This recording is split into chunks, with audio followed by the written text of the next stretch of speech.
Bora lá, fiel, catástrofe lá na Vila Belmiro. Já pergunto pra você, a derrota do Corinthians pro Santos tá na conta de quem?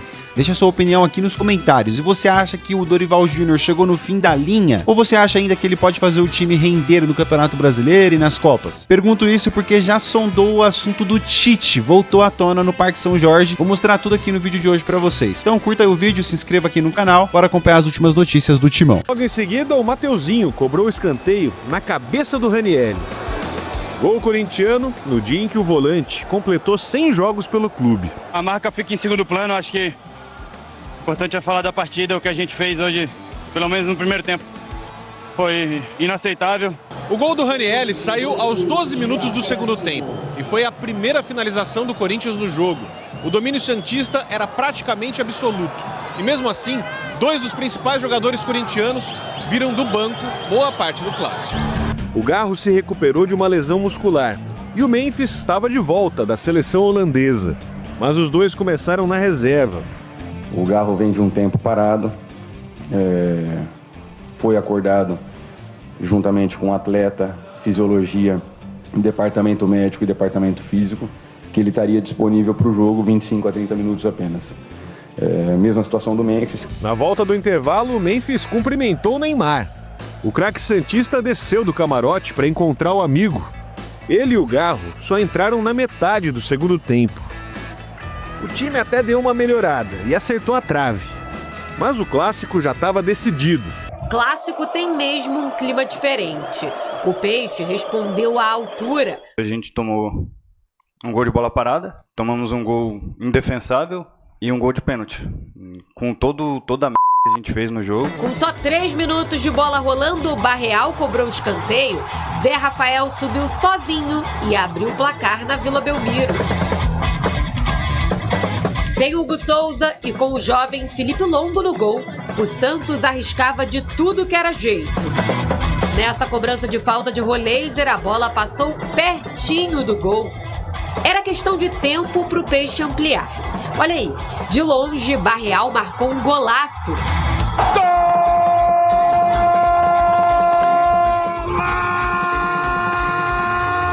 Golaço de Barreal para o Peixe! O time foi para o intervalo, sendo muito aplaudido pela atuação. O segundo tempo começou já com revisão de possível pênalti no VAR. Aos 6 minutos, Breno Bidon derrubou Zé Rafael dentro da área. Flávio Rodrigues de Souza trouxe a confirmação. Roleiser, com categoria, fez o terceiro. Do camarote, Neymar, que está machucado, vibrou muito.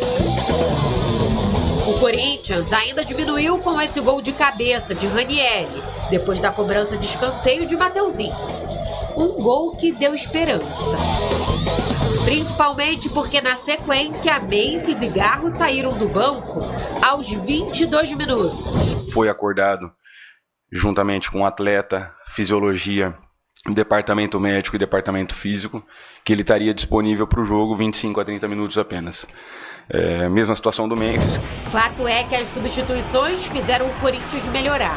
Na reta final, o zagueiro Gustavo Henrique parou na trave. O Peixe voltou a vencer o Timão na Vila depois de mais de 4 anos. Hoje foi a melhor. Acho que a primeira parte foi muito bom. O time jogava o tempo todo em campo adversário e isso foi bom. Nas redes sociais, em homenagem ao Dia dos Professores, o Santos provocou com uma foto de Vojvoda. Alerta ligado para o Corinthians, que parou em 12º e ainda pode perder posição nesta rodada. Não sei, eu acho que é o que a gente precisa ver urgente, porque não pode estar todo o jogo que a gente faz fora de casa contra um adversário importante assim, a gente vir aqui e dar as mesmas desculpas. A gente precisa melhorar e precisa ser logo. Memphis se pronunciou após a derrota. Disse que não é uma noite para recordar e demonstrou decepção com o resultado.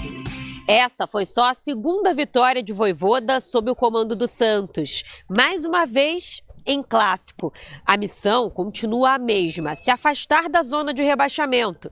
E a Vila pode ser determinante para o Peixe reagir. Exatamente, Bruno. Um grande abraço para você, para o pessoal do estúdio, também para os fãs de esportes. A questão da postura ontem no clássico contra o Santos foi algo muito debatido nos bastidores do Corinthians. Principalmente teve um lance que chamou muita atenção dos torcedores no primeiro tempo, quando o Corinthians perdia por 1-0 e o Memphis Depay estava brincando com os jogadores no banco de reservas, dando risadas. Isso não pegou bem com a torcida, a diretoria também não ficou muito satisfeita com isso.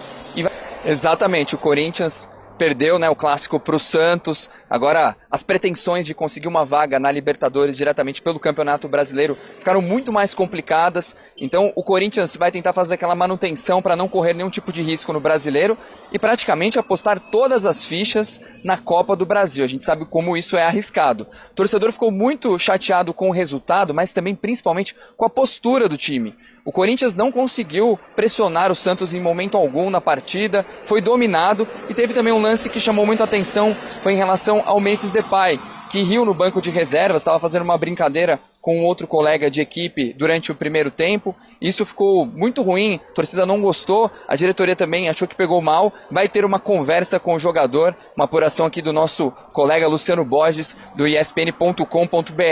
Para a próxima partida contra o Galo, não vai ter o Gustavo Henrique, que está suspenso, mas tem a volta do Matheus Bidu e também do Hugo Souza, que cumpriram suspensão automática na última rodada. Em relação ao Memphis Depay e ao Rodrigo Garro, a dupla deve ganhar mais minutos em campo. Provavelmente o Memphis titular, o Garro pode ser que entre no decorrer da partida, ou dependendo da evolução física, também comece entre os 11 iniciais. Uma outra novidade é em relação também ao Carrilho, jogador que sofreu uma cirurgia no tornozelo, ficou mais de 2 meses fora dos gramados e pode retornar para o jogo contra o Atlético Mineiro. O Vlad tá falando dessa cobrança, né? E a gente ouviu até o Lucas Silvestre falando que esperava uma postura diferente, e foi o que você destacou aqui, Breler. O que aconteceu com o Corinthians? Faltou jogar um clássico? Faltou, Bruno. E o Corinthians muitas vezes passa a impressão de que é um time que joga quando quer, que fica se poupando para o jogo grande, para as decisões, para os clássicos. E isso num clube como o Corinthians, na boa, não dá. Porque se fosse só um jogo fora da curva, em que a postura deixou a desejar, ou fisicamente o time não estava inteiro, é compreensível. Por exemplo, contra o Flamengo, jogou a Vera. Sim, pois é, mas é um jogo grande, tem holofote. É. Agora, vai jogar fora na Ilha do Retiro, vai no Alfredo Jaconi, ou na Vila Belmiro, né? Aí fica essa preguiça. E isso é perceptível pelo comportamento. Eu tenho certeza. O Dorival não é esse cara ali do mais enérgico, de dar bronca, mas até o Dorival deve ter chegado ali, mesmo não tendo estado à beira do campo, bravo com a postura do time, porque é inaceitável. E eu vejo que essa postura tem se repetido. E eu vejo também que o torcedor corintiano já está meio sem paciência para esse time que não consegue manter uma rotação. E, de novo, um clássico contra o Santos. O Santos entrou ali com a faca nos dentes, até a situação que está. Mas o Corinthians não está super tranquilo no Campeonato Brasileiro. Não está numa condição tão confortável para ficar pensando só em dezembro na Copa do Brasil. Então, por isso, eu vejo que tem de existir uma cobrança interna, principalmente da comissão técnica e diretoria, para que esse tipo de postura não se repita e já está ficando batido. O torcedor corintiano já parece que sabe o jogo em que o time vai entrar com a rotação de jogo profissional e o jogo em que vai entrar nessa tiriça. Porque não dá também, né, o Jailson, você colocar todas as suas fichas na Copa do Brasil. Claro que é a chance de título, mas assim, poxa, tem o campeonato ainda pela frente todo, né? Não tem a menor condição. Pra mim, isso daí não tinha nem que ser pauta da gente estar conversando aqui. Obviamente, chama atenção por conta da postura, como o Breler bem disse. Não, e porque o Lucas Silvestre fala, né? Não, é só em dezembro. Também é só em dezembro. É só em dezembro, isso. Tipo, se fosse um jogo agora, né? Por exemplo, meio da semana que vem, jogo da Copa do Brasil e no final de semana do Campeonato Brasileiro, a gente até poderia estar falando sobre essa, sei lá, mentalidade, né? O Corinthians tem que focar na Copa, deixar o brasileiro, mas com a mudança do calendário da CBF, isso não tinha nem que ser pauta. O Corinthians tinha que estar jogando a Vera, o Campeonato Brasileiro, com todo o foco possível para se afastar ainda mais, né, da parte de baixo e tentar beliscar alguma vaga em competição sul-americana via brasileira e depois pensar na Copa do Brasil, até porque vai ter o mês de dezembro para isso. Então, para mim, isso não tinha nem que ser pauta. Não foi visto como uma crise, até um bastidor que o André Hernan trouxe nas redes sociais dele, aqui no Fala. A questão física, tecnicamente ninguém discute, o que a gente falava era a questão física.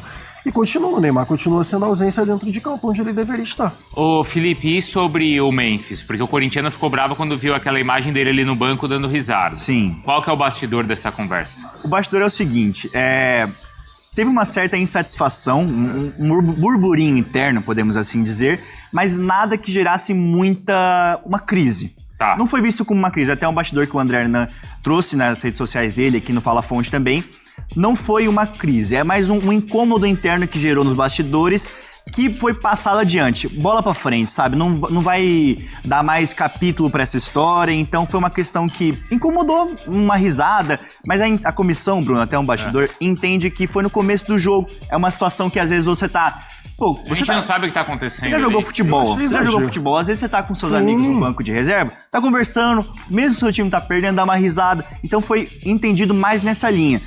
Aconteceu ali um fato, não vai virar uma polêmica, então já acabou por ali. Eu entendo o corintiano que tá assistindo ao jogo e fica bravo. O time nessa situação, os caras rindo. O cara rindo e tal. Mas assim, às vezes a gente é vítima de um corte ou de um freio. Acontece muito. Às vezes a gente é vítima de um corte. Então eu não vou julgar o que o cara tá sentindo por causa de um corte de uma imagem dele ali. Eu não sei o que tá acontecendo. Eu achei exagero e até assim, na hora, né? Ele tava brincando com... Parecia ser o menino da base. Eu não consegui ver quem era que tava do lado dele. Ele tava do lado dos Mas parecia um moleque da base. Isso. É que tem a imagem do Garro bravo. Aí o corintiano fala, tá vendo? Tinha que estar bravo. Um tá bravo e outro tá rindo. Mas me chama a atenção até assim, ele conseguindo conversar. Não sei qual é, por exemplo, qual é a língua que eles estavam falando. Isso que me chama mais a atenção.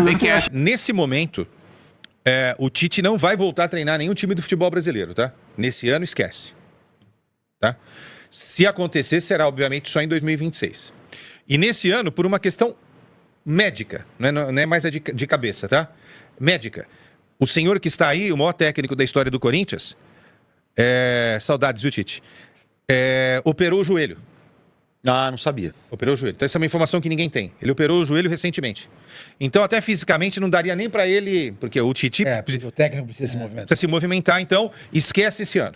Pro ano que vem, qualquer coisa que se diga do Tite é chute. Porque nem ele sabe. Pode ser o Corinthians, pode ser o São Paulo, pode ser, sei lá, o Grêmio, o Internacional, não tem nada. Quem disser que tem, não tem. E outra, se o Dorival ganhar a Copa do Brasil, é motivo para demitir o Dorival? Dorival pegou o carro andando, velho. Exato. Não tô passando o pano pro Dorival. Já cobrei o Dorival aqui. Só demitiu o Dorival? Então, porque é o seguinte, você vai trazer... vai trazer o Tite, ok. Fora a multa rescisória que tem que pagar. Não sei, cara, mas Alfinete, aí a gente tem que pensar numa coisa. Não sei, tô pensando aqui cá com os meus botões, não sei o que vocês acham. O Dorival é um cara que tem que entrar no brasileiro pra fazer uma campanha mediana e não correr risco de ser rebaixado. Mas ele vai entrar no Paulista pra ser campeão, ele vai entrar na Copa do Brasil pra ser campeão. Porque esse... Início de trabalho, ele vai pegar o carro andando, como ele pegou esse ano, né? Porque esse é mais o perfil do trabalho dele. Copas, né? Copas. O Dorival não ganhou o Campeonato Brasileiro. Ele não tem um brasileiro, mas ele tem uma Libertadores, ele tem 3 Copas do Brasil, ele tem Campeonato Paulista, entendeu? Ele tem a Recopa Sul-Americana, entendeu? Eu acho que essa problema aí, Formani, é que não dá pra aguentar tantos papelões no mesmo campeonato. Desculpa, não dá. Eu, como corintiano, não aguento. O Corinthians não pode perder um jogo? Pode perder, mas é a forma como perde, é como joga, a forma displicente que joga, a forma irresponsável que joga. O Corinthians escolhe os jogos que quer jogar. O Corinthians entra sem alma, sem vontade. Um time que entra de qualquer jeito e encontra um Santos que tá mordendo a bola. Encontra um Santos que é o primeiro time da zona de rebaixamento. E o Corinthians, infelizmente, estende a mão pro Santos e ressuscita o Santos lá da zona de rebaixamento. Era ganhar dos caras e afundar os caras da zona de rebaixamento, mano. Aí o Corinthians entra num salto alto, numa tiriça. Não joga, ninguém corre. Eu acho que esse foi o pior jogo do ano. Acho que tá entre esse e o jogo do Sport, que foi contra o Lanterna do campeonato. Eu acho que esse foi pior ainda. E tem todo um contexto, tá? Tem todo um bastidor que ainda coloca uma cereja nisso tudo. Tem o Dorival, que na verdade é o Lucas Silvestre, né? Que tava representando o Dorival. Por que colocar os caras faltando 20 minutos pra acabar o jogo, mano? Com 3-0, velho. Pra que colocar os caras? Põe no segundo tempo, o Memphis. Se você não consegue jogar um tempo inteiro, meu irmão, você tem que repensar a sua carreira, cara. Você precisa rever os seus conceitos se você não consegue jogar 45 minutos. Você jogou 60 minutos na data FIFA, chegou de boa aqui, o jogo foi domingo, velho. Foi quarta-feira ontem, 3 dias de descanso pra jogar 20 minutos e ainda fica no banco de reserva de risadinha. Isso pegou mal demais. E isso aí é um suco, é um reflexo do que é o Corinthians dentro das 4 linhas, do que é o time do Corinthians hoje, que é a situação que nós estamos. Né? Um time extremamente copeiro, mas nós temos a Copa do Brasil, vamos ganhar a Copa do Brasil, tá aí ainda. Com essa tiriça aí, você acha que vai ganhar do Cruzeiro? Você acha que vai ganhar do Cruzeiro? E o que me dá mais raiva de tudo, que é o próximo jogo no final de semana lá na Neoquímica Arena, eles vão morder a bola. Se escuta o que eu tô falando. Eles vão morder a bandeirinha, eles vão cuspir na trave, eles vão comer grama no próximo jogo. Então, fica claro aí que o Campeonato Brasileiro, eles jogam com essa displicência e vão levar até assim, até o final do ano, que é a Copa do Brasil, e falar assim, ganhamos 2 títulos esse ano. E nós passamos raiva o ano inteiro nesse Campeonato Brasileiro, que não consegue nem engrenar. 30 e poucos pontos, uma tiriça danada. Desculpa o desabafo, pessoal, tem dia que não dá, esse Coringão mata a gente do coração, desculpa o tom um pouco mais elevado do vídeo, mas deixa aí a sua opinião aqui nos comentários, o que você achou do jogo, deixa um comentário, um coraçãozinho aí. Apesar dos pesares, se inscreva aqui no canal. Até o próximo vídeo, se Deus quiser, valeu!